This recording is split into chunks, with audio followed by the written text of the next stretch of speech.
Hello guys, आज के video में हम कुछ सवाल देखने वाले हैं। हमने जो भी अब तक पढ़ा है कोऑर्डिनेट सिस्टम और डिफरेंशियल एलिमेंट्स, उन सब का यूज़ लेते हुए, डॉट प्रोडक्ट, क्रॉस प्रोडक्ट, सबका यूज़ लेते हुए आज हम कुछ इम्पोर्टेंट सवाल देखते हैं। और अगर आपने ये सवाल समझ लिए तो अब तक जो भी हमने पढ़ा है उसको आपको बहुत अच्छे से समझ में आ जाएगा। तो पहला क्वेश्चन है, in this diagram we have to find N vector. N vector क्या है? यहाँ पे इस प्लेन सरफेस के नॉर्मल वेक्टर है, ये हमें निकालना है।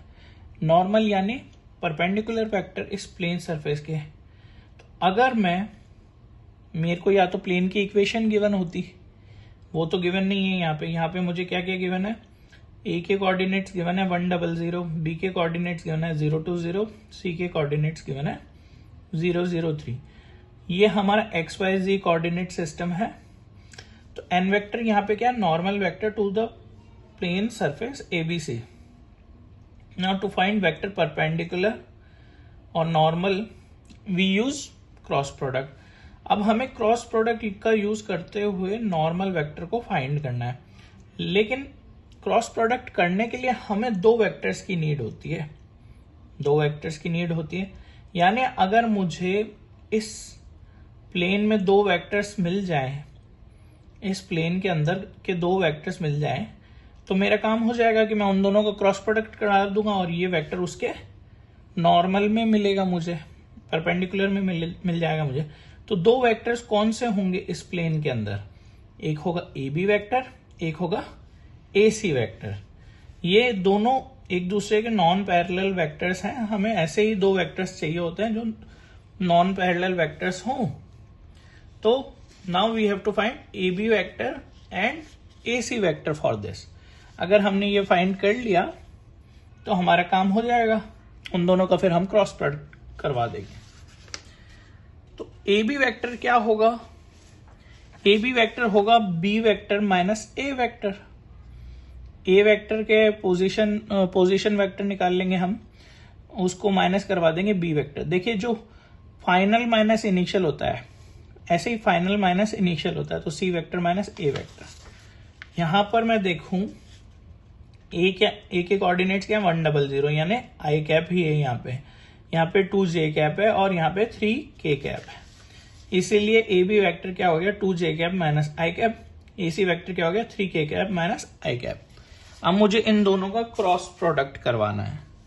क्या करवाना है मुझे? इन दोनों का cross product normal vector find करने के लिए। मैंने AB वेक्टर का क्रॉस प्रोडक्ट कराया AC वेक्टर के साथ, तो मैंने डिटर्मिनेंट फॉर्म में लिख दिया IJ K कैप। अब AB के जो है वो है -1 है I के साथ 2, और क्योंकि K की कोई टर्म नहीं है तो वो 0। सिमिलरली -1 0 3। और हमने मेथड पढ़ा था कि डिटर्मिनेंट को जल्दी सॉल्व करने के लिए हम शुरू की दोनों कॉलम्स को उठा के एज इट इज लिख देते हैं। I के नीचे -1, J के नीचे 2 0। अब यूं हम करेंगे 3 2 6 I कैप, ये 0 हो जाएगा, ये 0 हो जाएगा, तो 6 I cap as it is लिख दिया। फिर माइनस करेंगे, -2K कैप बन रहा है तो ये प्लस का 2K कैप बन जाएगा, ये 0 हो गया। और ये -3J कैप बन रहा है तो ये माइनस इंटू माइनस होगा, तो प्लस का 3J कैप बन जाएगा। यानी फाइनली हमारे पास जो एन वेक्टर की वैल्यू आ जाएगी वो 6 I cap plus 3J cap plus 2K cap आ जाएगी। यहां ध्यान देने वाली बात यह है कि ये जो वेक्टर निकल के आया है 6 I cap plus 2J cap plus 3J cap plus 2K cap, ये इस प्लेन के हर एक पॉइंट के लिए नॉर्मल वेक्टर बनेगा। ये बहुत इंपॉर्टेंट कंसेप्ट है, ध्यान दीजिए। यहाँ ये जो नॉर्मल वेक्टर है ये सिर्फ इस पॉइंट के लिए नहीं, ये सभी पॉइंट्स के लिए नॉर्मल होगा। ये कार्टेशियन कोऑर्डिनेट सिस्टम में ऐसा होता है। सेम काम अब हमें करना है। लेट सपोज जो हमारा सेकंड क्वेश्चन है उसके अंदर उसको भी एक बार देख लेते हैं, उसमें क्या क्या क्वेश्चंस गिवन है हमें फाइंड करने के लिए। सेकंड क्वेश्चन हमें कहता है कि consider the object as shown in figure. तो जब मैं देखता हूं तो मुझे दिखता है कि XYZ एक्सिस के साथ मुझे एक सिलेंड्रिकल टाइप सरफेस दे दी यहाँ पे यूं। ए के कोऑर्डिनेट्स 500, बी के 050, सी के 0510, एफ के 0010 और डी के 5010। ये कोऑर्डिनेट्स दे दिए मुझे और मुझसे पूछा है length of BC, curve length of CD की curve length, surface area of ABCD, surface area of CDF, surface area of OADF का भी सरफेस एरिया पूछा है आपसे। इस पूरे ऑब्जेक्ट की वॉल्यूम पूछी है और जो सबसे मेन क्वेश्चन है यहाँ पे normal vector to the surface of ABCD point के नॉर्मल वेक्टर यानी परपेंडिकुलर कोई वेक्टर हमें फाइंड करना है। तो देखो थ्योरी तो यही है कि हमें इस प्लेन के अंदर अगर दो वेक्टर्स मिल जाते हैं तो वो हमारा काम बना देंगे। प्रॉब्लम क्या है इसके केस में कि जो नॉर्मल वेक्टर है उसका डायरेक्शन भी हर पॉइंट के अलोंग चेंज हो जाता है। यहां पर ये डायरेक्शन होगा नॉर्मल का, यहां पर ये डायरेक्शन हो जाएगा और यहां पर ये डायरेक्शन हो जाएगा। इस वजह से उस केस में तो हमारा क्या था कि कार्टेशियन वाले केस में जब हम कर रहे थे प्लेन के, तो हर एक पॉइंट के लिए ये नॉर्मल ही था, हर एक पॉइंट के लिए नॉर्मल था यहाँ पे। लेकिन इस केस में ऐसा नहीं है, यहाँ पे हर पॉइंट पे नॉर्मल वेक्टर डिफरेंट हो जाएगा। तो हमें एक जनरल नॉर्मल वेक्टर की इक्वेशन फाइंड करनी पड़ेगी जिससे कि हम कह सकें कि उसके अलोंग ये हो पाएगा। तो सबसे पहले पहला क्वेश्चन देखते हैं, लेंथ ऑफ BC। इसमें कुछ भी नहीं है, अगर आप ध्यान से देखें तो सिर्फ Z डायरेक्शन में मूवमेंट हो रहा है, बाकी कहीं और किसी डायरेक्शन में मूवमेंट है ही नहीं। तो Z डायरेक्शन में 10-0 करेंगे तो ये लेंथ हमारे पास आ जाएगी, CB या BC की लेंथ आ जाएगी हमारे पास 10-0 करते ही। नेक्स्ट है, आप अगर ध्यान से देखें यहाँ पे ये सिलेंड्रिकल ऑब्जेक्ट है। सिलेंड्रिकल ऑब्जेक्ट में यहाँ पे फाई वेरी कर रहा है। फाई आपको याद हो तो अगर रो और पॉजिटिव Z डायरेक्शन के बीच में एंगल था हमारा, ये पॉजिटिव एक्स एक्सिस है और रो ये है, तो फाई में चेंज आ रहा है 0 डिग्री से लेके 90 डिग्री तक का फाई में चेंज आ रहा है। रो हमारा कांस्टेंट है, यहां पे भी उतना ही है, यहां पे भी उतना ही है, जो कि है कितना, √ में 5 का स्क्वायर प्लस 0 का स्क्वायर। यहां निकालूं चाहे यहां निकालूं, सेम ही है। रो चेंज नहीं हो रहा है, सिर्फ फाई में चेंज आ रहा है। तो अगर मुझे कर्व लेंथ निकालनी है CD की, तो मेरे पास जो डिफरेंशियल एलिमेंट है लेंथ का, जब फाई में चेंज आता है तो वो होता है ρd∅। इसका मैं इंटीग्रेशन ले लेता हूं 0 से π/2, क्योंकि मेरा एंगल यहाँ पे 0 है, इस जगह π/2 है। तो ρd∅, रो कांस्टेंट है, बाहर चल जाएगा d∅ का। जब हम इंटीग्रेशन करेंगे तो फाई मिलेगा हमें, जिसकी वैल्यूज हमें π/2 रखनी है एक बार और एक बार 0 रखनी है। तो π/2 - 0, ऊपर वाले रखते हैं तो प्लस का होता है π/2 और नीचे वाले रखते हैं तो माइनस के बाद रखते हैं हम π/2 - 0। रो की वैल्यू एज इट इज 5 लिख दिया हमने, 5 π/2 आपका आंसर निकल के आ गया length of CD, curve length of CD। अब यहां एक बहुत इंटरेस्टिंग चीज की जा सकती है इसी क्वेश्चन के अंदर। लेट्स सपोज कि ये जो अभी कर्व लेंथ बन रहा है, ये कर्व ना बन के ये थोड़ा सा एक्सटेंडेड होके ऐसा सा बन जाता और ये C का पॉइंट थोड़ा सा शिफ्ट हो जाता। क्या ऐसा क्वेश्चन क्रिएट किया जा सकता है? किया जा सकता है, कुछ भी नहीं है, थोड़ा सा आपका C पॉइंट हमने आगे कर दिया। लेकिन इस केस में क्या हो रहा है कि रो की वैल्यू भी चेंज हो रही है, फाई की वैल्यू भी चेंज हो रही है।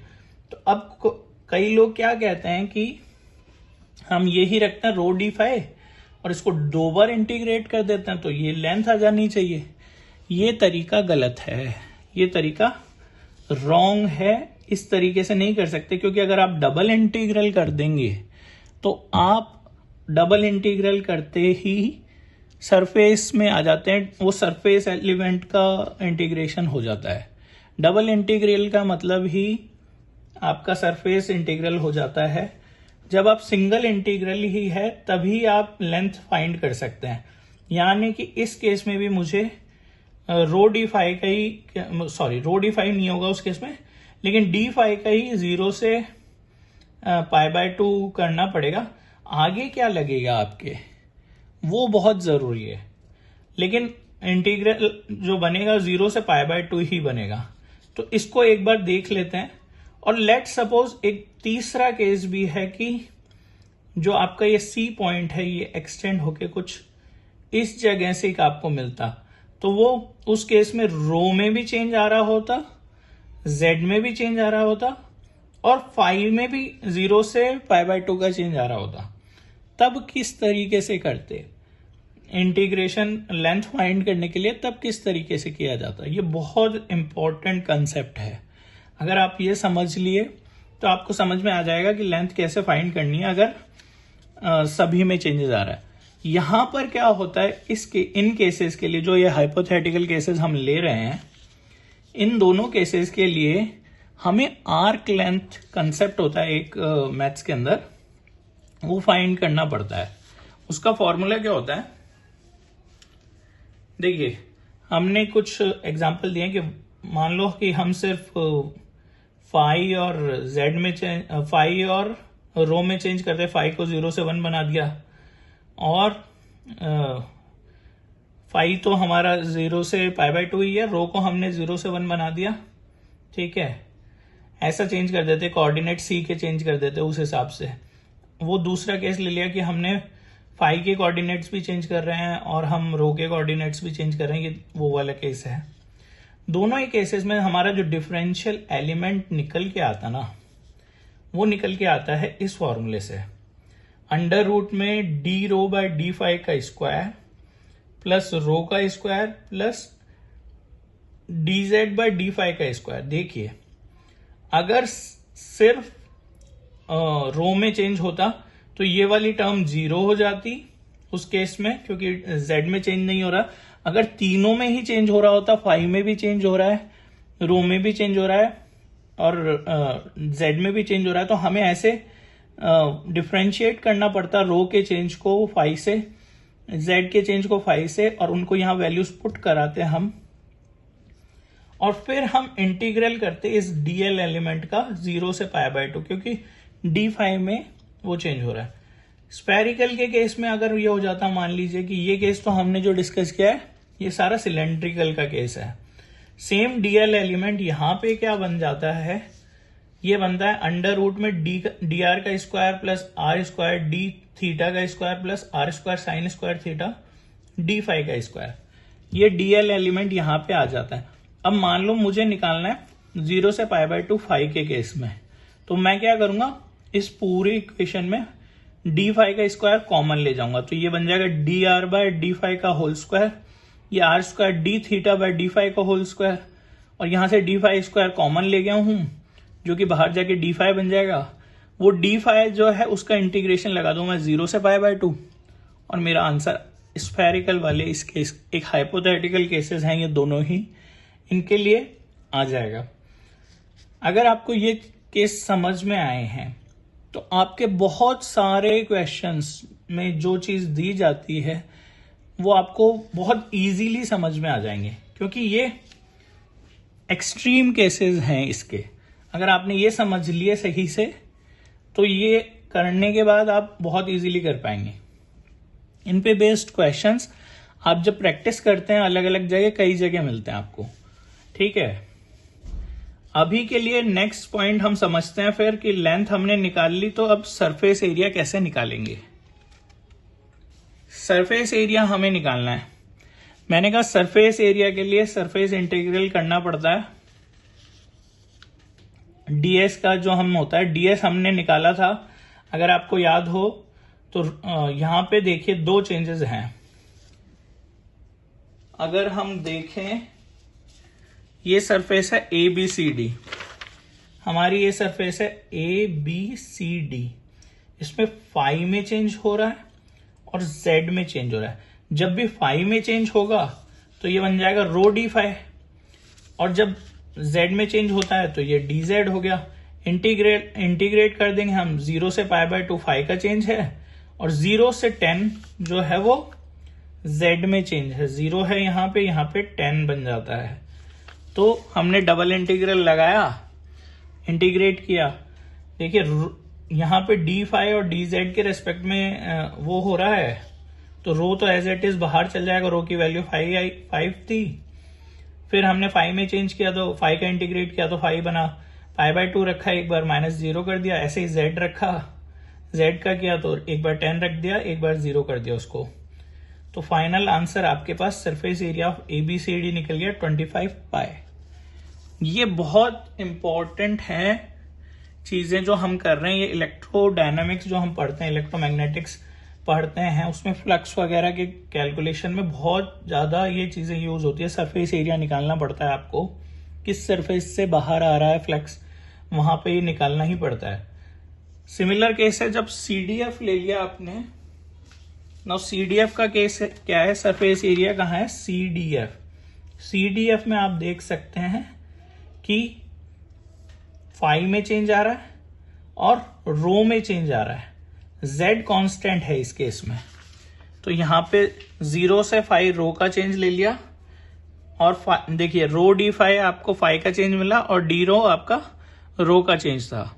तो मैंने 0 से 5 रो के लिए लगा दिया और 0 से π/2 फाई के लिए लगा दिया। रो जो बना वो रो²/2 बन जाएगा इंटीग्रेशन करने के बाद। एक बार 5 रखूंगा, एक बार 0 रखूंगा, ये 25/2 बन गया। ऐसे ही जब फाई का किया इंटीग्रेशन अलग से तो π/2 रख दिया एक बार और एक बार 0 रख दिया। फाइनल आंसर आपका बन गया 25/4 पाई। ये मल्टीप्लाई करके 25/4 पाई आंसर बन गया। ये सरफेस एरिया है CDF का। थर्ड हमारा था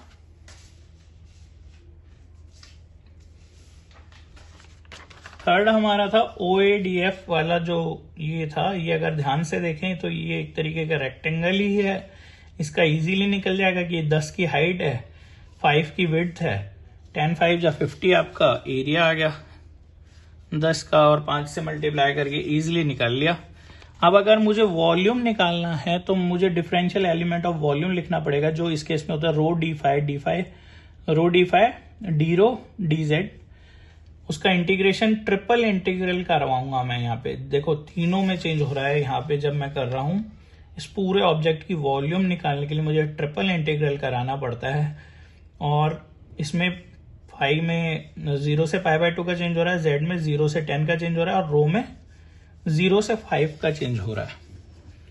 तो 0 से 5 का चेंज यहां लगा दिया, 0 से 10, 0 से π/2। रो डी फाई ये लिख दिया, डी रो और डी जेड ये लिख दिया मैंने। रो²/2 ये जब रो के लिए करेंगे हम, रो²/2 0 रखेंगे, एक बार 5 रखेंगे, 5 रखा तो पॉजिटिव का, 0 रखेंगे तो नेगेटिव का। ये 25/2 -0 हो गया।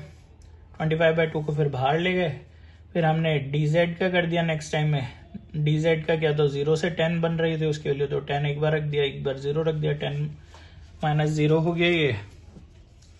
ये 10 - 0 हो गया इस केस में। लास्ट में हम 0 से π/2 का डी फाई करवा देंगे।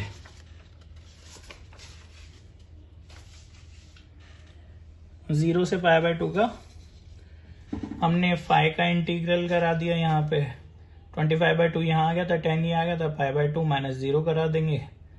ये 5 कट गया, 25 5 जब 125/2 पाई। ये फाइनल वॉल्यूम बन के आ गया आपका इस पूरे ऑब्जेक्ट का। नाउ जो सबसे इंपॉर्टेंट काम है इस क्वेश्चन के अंदर वो है नॉर्मल वेक्टर फाइंड करना। प्रॉब्लम क्या है कि हर एक पॉइंट पे अलग अलग नॉर्मल बन रहा है, तो हमें एक जनरलाइज नॉर्मल वेक्टर फाइंड करना पड़ेगा। जनरल वैल्यू फाइंड करनी पड़ेगी नॉर्मल वेक्टर की। उसको फाइंड करने के लिए हमें दो ऐसे वो चाहिए दो ऐसे वेक्टर्स चाहिए जो यहाँ पे प्रेजेंट हो और उनके बीच में हम क्या करा देंगे, क्रॉस प्रोडक्ट करा देंगे। दो वेक्टर्स ऐसे चाहने के लिए हमारे पास क्या क्या तरीके हैं, देखिए हमें फाइंड करना पड़ेगा किसी आर्बिट्रेरी पॉइंट पे उसका टेंजेंट यूं और उसी पॉइंट पे उसका टेंजेंट यूं।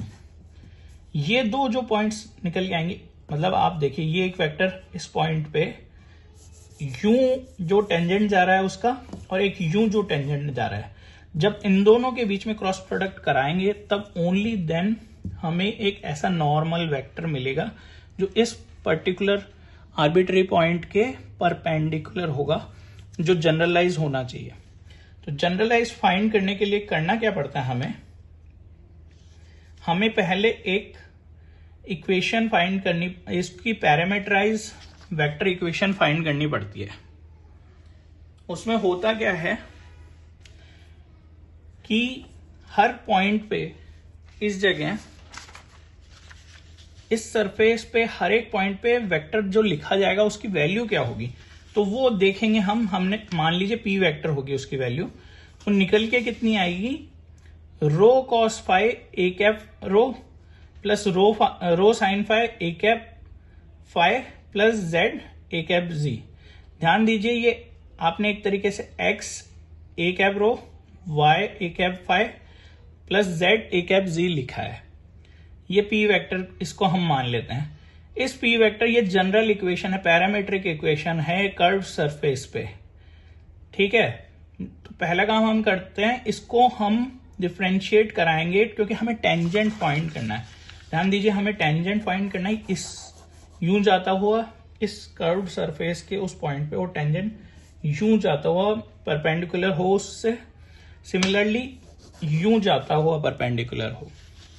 तो पहले हमें फाई के रेस्पेक्ट में उसको डिफरेंशिएट कराना पड़ेगा। इसको हमने डिफरेंशिएट किया फाई के रेस्पेक्ट में, कॉस फाई का माइनस साइन फाई बन गया, तो माइनस रो साइन फाई का कॉस फाई बन गया, और plus row cos phi a cap row.